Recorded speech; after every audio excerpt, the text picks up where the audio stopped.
In Outliers, Malcome Gladwell made everyone believe in the 10,000 hour rule. But what if that was never the real path to mastery? After 10 years on the streets, these are the 4 habits that actually mattered to me. Because it was never about the hours. It's about having the right habits to guide your path. Let's talk about it.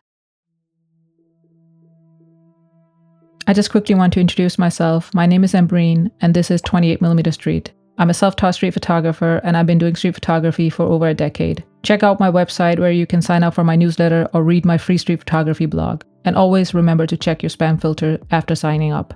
I also have street photography courses and other resources for you to explore. Now, let's get back to the video.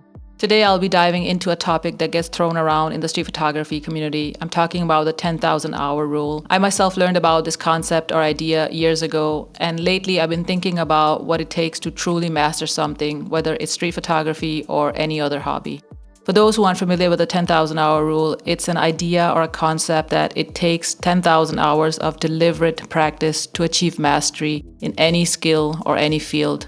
This concept was made popular by the author Malcome Gladwell in his bestseller book, The Outliers, and since then has been widely applied by eager learners. But what about street photography specifically? Does putting in 10,000 hours of deliberate practice make you a master of capturing those fleeting moments?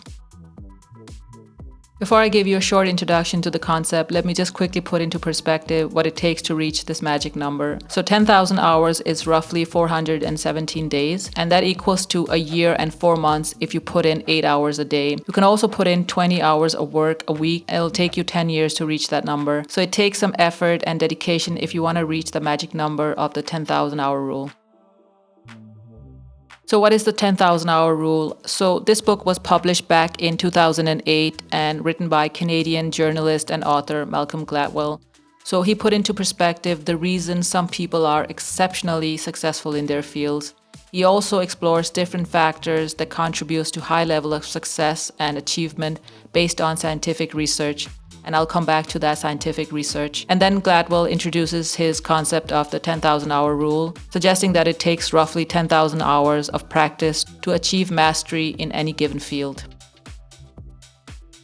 So the author challenges conventional notions of individual success, arguing that external factors and cultural influences, family, opportunities, and luck play a significant role in shaping the destinies of outliers.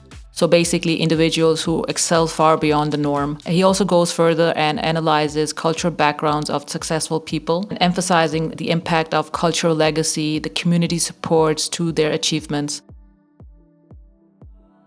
So the scientific evidence is based on shaky foundation at best, according to the researcher himself, Anders Ericsson. So it was Ericsson's research on expert musician that Gladwell cited as a basis of his own rule in the book. The research done by Ericsson focused on violin students at a music academy in Berlin, and also the study found that the most accomplished of the students had put in more than 10,000 hours by the time they turned 20. So Ericsson goes on further to say that the rule that Gladwell used is an oversimplification and in many ways incorrect interpretation of his original research. The number 10,000 hours is totally arbitrary, and that 10,000 hours was an average in his original research. And it also turns out in his original study that there's another important factor or variable that Gladwell didn't account for or focus on at all, is that how good a student teacher is. The myth of the magic number. So let's get back to the scientific research that I mentioned before. So this rule or concept has been somewhat debunked since the publication of The Outliers, and the 10,000 hours might be a bit of a myth. Let's, for the sake of this video, assume that this rule as defined by Gladwell is what it takes to master a skill. And by that standard, I think I've reached my 10,000 hours, and I think also over 10,000 photographs since I started to do street photography. And Henry Cartier-Bresson famously, or maybe it's infamously, said that your 10,000 first photos are your worst. So I hope that my worst photos are behind me. You never know. But practically over the years, I had some years I put in more hours and more practice, and others a little bit less. So I haven't been super structured in terms of, putting 8 hours a week or 10 hours a week. It varied a lot, but the key takeaway for me and my street photography journey is that I've stayed somewhat consistent throughout the years.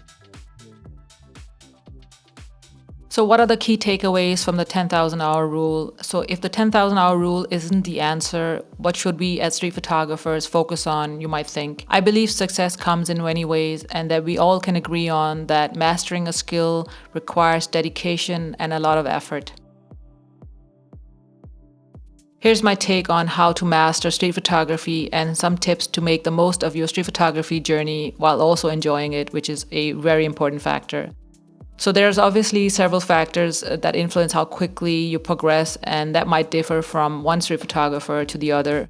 But the first thing I want to talk about is quality over quantity. So 10,000 hours spent mindlessly snapping photos won't do you much good, and you won't make a lot of progress. So I also think this is not how the rule should be used, but instead focus on deliberate practice. So give yourself a challenge, give yourself a self-assignment, go on daily photo walks, use and practice different lenses. There are so many options out there where you can deliberately practice your craft.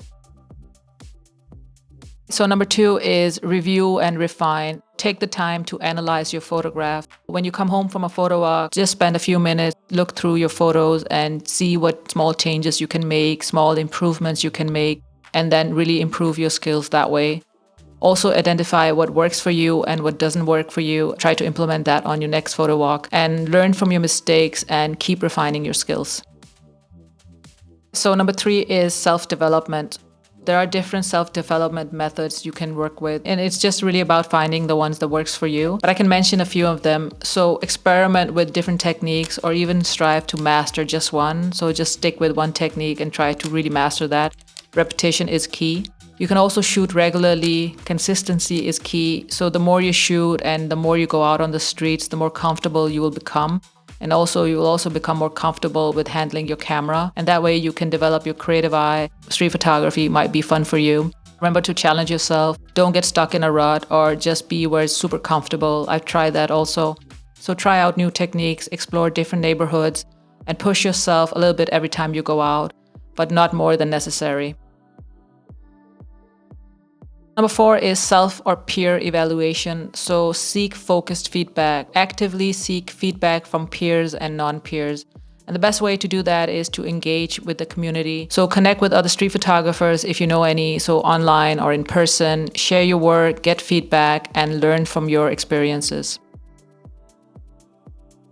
It's very easy to get caught up in an arbitrary number like your 10,000 worst photos or the 10,000 hour rule to master a skill. They all sound great and has a fairly structured way to achieving that goal, and call yourself a master of something. Personally, I see these rules as a way to motivate myself to get out on the streets where the action is, and also practice and perfecting my craft as much as possible. As a lifelong learner, I don't believe I will ever be able to fully master my craft, especially in street photography, but there's always something to learn. All right, I'll see you in the next one.